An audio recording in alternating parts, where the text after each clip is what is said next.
সংক্ষিপ্ত কথা বলবো, আমরা সবাই দায়ী আল্লাহ, আমরা সবাই আল্লাহর পথে দায়ী, মানুষদেরকে আল্লাহর দিকে ডাকি। আজকে এই সোশ্যাল মিডিয়ায় অনেক চরমনায় সমর্থন করে ইসলামের বহুত ক্ষতি করে ফেলছেন। আপনি চরমনায় সমর্থক হয়ে ইসলামের বহুত ক্ষতি করছেন, চরমনায় এই সংগঠনকে বহুত ক্ষতি করছেন। বলে কেন? আপনি কি দল বলছে আপনি সমর্থন করে চরমনায় আর একজনের গিবাত করতে? আপনাকে বলছে দল আপনি চরমনায় পক্ষ করে আরেকজনের বিরোধিতা করেন? কে বলছে আপনাকে? লঘু দেয় অমুকের ভক্ত, সেখানে আমাদের ছবি দিয়ে দেয় ইসলামী আন্দোলন সমর্থন গোষ্ঠী, অমুক গোষ্ঠী, এই সমস্ত কথা লিখে একজনের বিবাদ শুরু করে, সে কায়েস শুরু করে, বদনাম শুরু করে। কেন? আজকে সবই আমাদের, যাদের আকীদা ঠিক, যাদের আকীদা ঠিক, এরা সবাই আমাদের। আজকে হোক কালকে হোক, আজকে হোক কালকে হোক, যাদের আকীদা ঠিক তার আজকে হোক কালকে হোক এক প্ল্যাটফর্মে আসবই আসবে ইনশাআল্লাহ। তুমি খামাখা একজনের বিরোধিতা করতেছো কেন? কারণটা কি? যদি তোমার বিরুদ্ধে কথা বলে জবাব দেওয়ার হাজারো লোক আছে, তারা জবাব দিবে, কিন্তু তুমি একজনের পক্ষ নিয়ে এমনভাবে একজনের বিরুদ্ধে তুমি লাগো, ওর কলিজা আঘাত করো, অথচ এটা আমাদের সিদ্ধান্ত না, কিন্তু তোমার লুগুর মধ্যে আছে অমুকের সমর্থক, আর তুমি তার বিরোধিতা করতেছো। ওই ব্যক্তি ভাবছে হয়তোবা এটা ইসলামী আন্দোলনের পক্ষ থেকে আমার বিরোধিতা শুরু করছে। আজকে রাহতুল ওয়াইজিন এরা কি আমাদের বিরুদ্ধে? আইয়ুবী কি আমাদের বিরুদ্ধে? জামিল কিন্তু আমাদের বিরুদ্ধে? এই বক্তার কি আমাদের বিরুদ্ধে? আজকে শরিয়াতপুর কি আমাদের বিরুদ্ধে? অমুকি কি আমাদের বিরুদ্ধে? কেউ তো আমাদের বিরুদ্ধে নয়। ভুল করতেই পারে। হাফিজ আমাদের, হাইবুর রহমান আমাদের, সমস্ত আহলে হক বক্তারা আমাদের, সমস্ত কওমিয়ানরা আমাদের, আলিয়ার সমস্ত আহলে হক যারা আছে সব আমাদের। কলেজের মধ্যে যে ইসলাম চায়, ইউনিভার্সিটির মধ্যে যে ইসলাম চায়, যারা ইঞ্জিনিয়ারিং ইউনিভার্সিটি ইসলাম চায়, বুয়েটের মধ্যে ইসলাম চায়, মেডিকেলের মধ্যে ইসলাম চায়, ঋষি কামার মজদুর কুলি কামার যে যেখানে থাকুক না কেন, যারা ইসলাম চায় তারা সব আমাদের আপন। এমনকি বিধর্মীরাও যদি ইসলাম চায়, তাদের দুনিয়াতে ভালো থাকার জন্য তারা আমাদের আপন। এটি ইসলামী আন্দোলন বাংলাদেশের নীতি আদর্শ, এটি ইসলামী আন্দোলন বাংলাদেশের নীতি আদর্শ। আমাদের ছেলেরা ভুল করতেই পারে, আমাদের ছেলেরা ভুল করতেই পারে, স্বাভাবিক ভুল করা, কিন্তু তুমি তার বিরুদ্ধে এরকম উলঙ্গভাবে কথা বলো,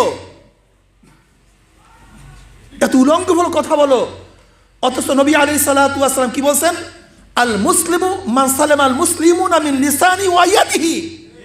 মুসলমান তো ওই ব্যক্তি যার মুখের দ্বারা এবং হাতের দ্বারা অন্য মুসলমান নিরাপত্তা লাভ করবে, নিরাপত্তা প্রদান করবে, সে হলো খাঁটি মুসলমান।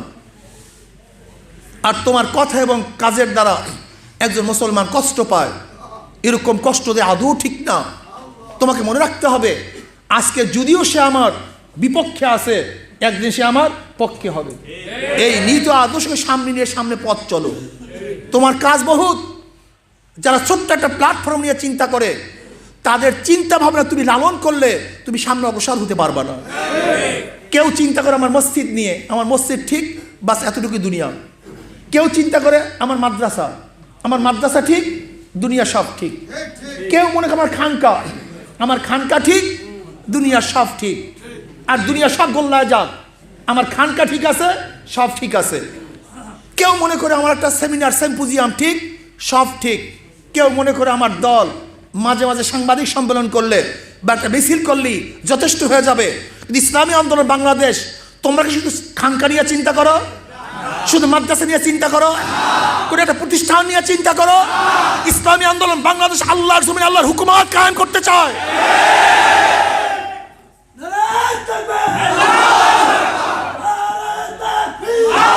যদি ইসলামী আন্দোলন বাংলাদেশ আল্লাহর জমিনে আল্লাহর হুকুমত কায়েম করতে চায়, কাজী তোমাদের নজর, তোমাদের কলিজা, তোমাদের হৃদয়, তোমাদের চিন্তা ভাবনা অনেক বড় হতে হবে, অনেক প্রসারিত হতে হবে। তোমাদের গার চামড়া গন্ডারের চামড়া হতে হবে। কই আমাদেরকে এত গালি দেয়, আমরা কিছু বলি না, তুমি এত বলতে যাও কেন? কারণটা কি? হ্যাঁ,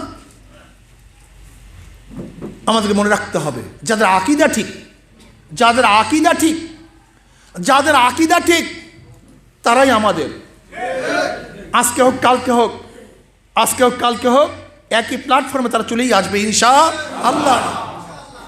কিন্তু জামাতের সাথে আমাদের মিল নাই কেন?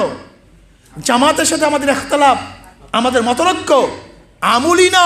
তোমাকে মনে রাখতে হবে, আমুলি ইখতিলাফ জামাতের সাথে না। আমাদের জামাতের সাথে শিবিরের সাথে আমাদের ইখতিলাফ মতৈক্য হলো আকীদার, আকীদার। এর জন্য ইসলামী আন্দোলন বাংলাদেশ সবাইকে বলবো যে জামাত যদি আকীদা ঠিক করে ৭১-এর ভূমিকা নিয়ে তারা বাংলাদেশে তাদের বক্তব্যকে স্পষ্ট করে, তাহলে জামাতের সাথে আমাদের ইখতিলাফ আছে? ইখতিলাফ নেই। আমরা মনে করি যতদিন পর্যন্ত আহলে সুন্নাত ওয়াল জামাতের আকীদা জামাত পোষণ না করবে, ততদিন পর্যন্ত গোটা দুনিয়া সবাই যদি জামাত করে, কিন্তু চরমনাইওয়ালার জামাত করবে না। দুনিয়া সবাই যদি করে, আবার যদি তারা আকীদাকে শ্রদ্ধায়, তাহলে সবচেয়ে বড় বন্ধু তারা চরমনাইকে পাবে। কেন? চরমনাইওয়ালারা দল করে ব্যবসার জন্য নয়, চরমনাইওয়ালারা পীর মুরিদ করে নিজের জন্য নয়। এই যে আপনারা এসছেন এখানে, দুনিয়ার স্বার্থের জন্য এখানে কেউ আসি নেই, একমাত্র আল্লাহকে রাজি করার জন্য এখানে আসে। কাজে আমাদের সাথে কারোর কোনো মতৈক্য নেই, সব আমাদের। আজকে এনায়েতুল আব্বাসী সাহেব, তার যদি ভুল ভ্রান্তি থেকে থাকে, উনি তওবা করে, তাহলে সে আমাদের হয়ে যাবে। আমাদের কথা হলে সবাই আমাদের, সবাই আমাদেরকে এক প্ল্যাটফর্মে নিয়ে আসতে হবে। আর আমি আমার বক্তাদেরকে অনুরোধ করব, 2 হাত জোড়ে অনুরোধ করব, তোমাদের মুখ সামলাও, তোমরা মুখ সামলাও। আসলে বক্তাদের সবচেয়ে বেশি ইসলাহ হওয়া দরকার। আসলে আগের জমানায় ওলামায়ে কেরাম ইসলাহ হওয়া ব্যতীত তারা দর্শ দিতেন না। যে কোনো আলেম দাওরা ফারেক হওয়ার পরে, যে কোনো একজন হক্কানি পীরের কাছে, শায়েকের কাছে সোহবাতে না থাকা পর্যন্ত তারা হাদিসের দর্শে বসতেন না। আর বর্তমান জমানায় একটু একটু পোলাপান কোনো রকমের গলা সুর টান মারলি, কোনো রকমের টান মারলি তারা বক্তা হয়ে যায়। আজকে তারা বক্তব্য দেওয়া শুরু করে। ঈদের তার ইসলামের বহুত ক্ষতি হইতেছে, যা শেষ করা যায় না। ইসলামের এত বহুত বড় ক্ষতি হইতেছে, বক্তাদেরকে সাধারণ মানুষ মনে করে বহুত বড় কিছু। হ্যাঁ, যখনই তাদের চরিত্র বের হয়ে আসে, তখন ইসলামের দুশ্মনরা মনে করে এর নাম ইসলাম, এই ইসলাম। তখন ইসলাম ক্ষতিগ্রস্ত হয়। এর জন্য আমি আমার বক্তা বন্ধুদেরকে বলবো, হে আমার বাবা, হে আমার ভাই, হে আমার মুরব্বী, অনুরোধ করছি, হুশমান্দ হও। বর্তমান জমানা খুব কঠিন এবং সঙ্গীন। কথা বের হওয়ার আগে সেই কেরামান কাতিবের মতো সব রেকর্ড হয়ে যায়। আগে কেরামান কাতিবিন রেকর্ড করতে কেউ দেখতো না, আর এখন যে রেকর্ড হয় সবাই দেখেও শোনেও। কথা বুঝছো? হুশ থাকা চাই। যার যে কাজ না তার সেই কাজ করা উচিত না, যার যে কাজ না সে তার কাজ করা উচিত না। লিকুল্লি ফন্নিন রিজাল, প্রত্যেক বিষয়ের এক একজন পারদর্শী থাকে। কাজী তুমি যেই বিষয়ে পারদর্শী সেই বিষয়ে আলোচনা করো, যেই বিষয়ে তুমি পারদর্শী না সেই বিষয়ে আলোচনা করা তোমার ঠিক না। তুমি সমালোচনা করতেছো একজনের, তুমি কোন মানের? বুঝলাম তুমি কোন মানের। নবী আলাইহিস সালাতু ওয়াস সালাম কি আদর্শ নিয়ে কাজ করছে তুমি কি দেখছো? তুমি কি দেখছো? মুশরিকরা নবী আলাইহিস সালাতু ওয়াস সালাম দরবারে আসছে, নবী আলাইহিস সালাতু ওয়াস সালাম নিজের চাদর তাদের জন্য বিছায়া দিস। এই হলো ইসলামের আদর্শ। তুমি কোরআনের আদর্শ দেখছো? ফেরাউন ইসলামের সবচেয়ে বড় দুশ্মন, সবচেয়ে বড় দুশ্মন। এরপরও কোরআন ফেরাউনকে শ্রদ্ধা ভরে আলোচনা করছে, সম্মানের সাথে। আহলে ফেরাউন বলে না, আলে ফেরাউন বলছে। আল শব্দ ব্যবহার করায় সম্মান সূচক, আর আহাল শব্দ ব্যবহার করা হয় সামান্য মধ্যবর্তী। এর জন্য ফেরাউনের ব্যাপারে আল্লাহ পাক রব্বুল আলামিন আহাল শব্দ ব্যবহার করছে, আহাল শব্দ ব্যবহার করে নাই। আলে ফেরাউন, তুমি একজনের সমালোচনা করবা, তুমি কোন মানের? বুঝলাম তুমি কোন মানের।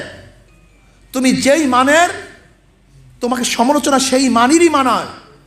তুমি যেই মানেন না, তুমি যদি তার সমালোচনা করো, এইটা মানানসই হয় না, বরং এটা ঘৃণিত হয়, ইসলামকে দুর্বল করা হয়। কল অমুক হুঙ্কার মার্স, নাক চাপ দিলে দুধ পড়ে, কল অমুক হুঙ্কার মার্স। তোমার হুঙ্কার কি তার কানে গেছে, না তোমার হুঙ্কার ইসলামকে ধ্বংস করছে? এটা বুঝতে হবে তোমাকে। তোমার হুঙ্কার দিয়ে তার কানে পৌঁছাতে পারো নাই, বরং তোমার নিজের গদি লড়াই ফেলাইতে।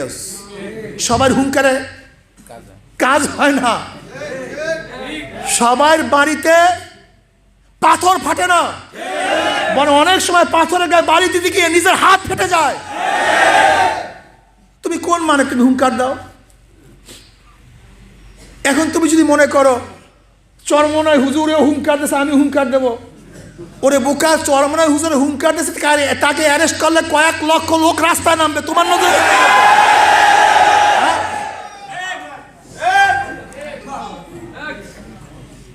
তুমি সবাই হুঙ্কার নিজে নিয়ে দিবা? তুমি সবাই হুঙ্কার যদি দাও, তাহলে তোমার হুঙ্কার নিজের গায়ে লাগবে, অন্যের গায়ে লাগবে না। তোমাকে মনে রাখতে হবে। এর জন্য আমার বক্তা বন্ধুদেরকে বলবো, ওয়াজের ময়দান হিসেবে ব্যবহার করো, ওয়াজকে ওয়াজ হিসেবে ব্যবহার করো, ওয়াজের ময়দান ওয়াজ হিসাবে থাকুক। সব জায়গায় সব কথা বলিও না। আব্বাজান রহমাতুল্লাহ আলাইহি কি করতেন? জনসভার মধ্যে শক্ত কথা বলতেন, কিন্তু ওয়াজের মধ্যে মানুষের ইসলাহ ব্যবহার করতেন, ইসলাহ করার ব্যবস্থা করতেন। সেই ধারায় আমরাও কাজ করি। আমরা ওয়াজের ময়দানে এক ধরনের বয়ান দেই, মানুষকে ইসলাহ করার চেষ্টা করি। কেন? ওয়াজের ময়দানে শোনেন, সব ধরনের রুগী আসে, সেখানে আওয়ামী লীগের রুগী আসে, বিএনপির রুগী আসে, জাতীয় পার্টির রুগী আসে, জাসদের রুগী আসে, নাস্তিকরা আসে, আপনার শত্রুরা আসে, সমস্ত ধরনের রুগী মাহফিলে থাকে। যখনই ওই রুগী দেখবে শুধু আমার দিকে ইশারা করে, সে তো কলবি রুগী, এখন পর্যন্ত ইসলাহ হওয়ার মতো মন তার মধ্যে আসে নাই। যখনই তুমি তার বিরোধিতা করবা, আস্তের উপরে সে হেদায়েতের পরিবর্তে তোমার বিক্ষিপ্ত হয়ে যাবে। হুশ রাখা চাই। উদু ইলা সাবিলি রাব্বিকা বিল হিকমা, প্রথম হলে হিকমা। ওয়াজের ময়দানের মধ্যে যে তামসা চলতেছে, আমি আশ্চর্য হয়ে যাই। এই সমস্ত অপরিপক্ষ, নাবালেগ, অদূরদর্শী কিছু বক্তা ওয়াজের ময়দানে নেমে আজকে ওয়াজের ময়দানকে ধ্বংস করে ফেলাইছে, নষ্ট করিয়া ফেলাইছে, পচাইয়া ফেলাইছে। এর জন্য আমি আমার দোস্তদেরকে বলবো, এ আমার দোস্ত, তার ইসলামকে মহাব্বত করো। আজকের থেকে নিয়াত করো, যে যার বিরুদ্ধে কলম ধরছো, যে যার বিরুদ্ধে কলম লিখছো, তুমি ডিলিট করে দাও এবং নিয়াত করো, যদি কেউ কোনো কথা বলে আমি তাকে মহাব্বতের সাথে ইসলাহ করব, মিডিয়ার মাধ্যমে না। আজকে মিডিয়ার মাধ্যমে তুমি ইসলাহ করতে যাবা, তোমার শত্রু দলিল পাবে, আর তোমার শত্রু তোমার দলিল দ্বারাই, তোমার অস্ত্রের দ্বারাই তোমাকে আঘাত করবে। এর জন্য এই মিডিয়া বাদ দাও। সবার কথা সব মিডিয়া আনিও না, সবাই সবার বিরুদ্ধে মিডিয়ায় কথা বলিও না। অনুরোধ করতেছি, করজোর অনুরোধ করতেছি, ধৈর্য ধারণ করো। ইন্নাল্লাহা মা'আস সাবিরিন, ধৈর্য ধরতেই হবে। ধৈর্য ধারণ ছাড়া ইসলামের বিজয় হওয়া যায় না, দুনিয়াতে বিজয় হওয়া যায় না। ইসলামের বিজয় হওয়া যায় না, দুনিয়াও বিজয় হওয়া যায় না।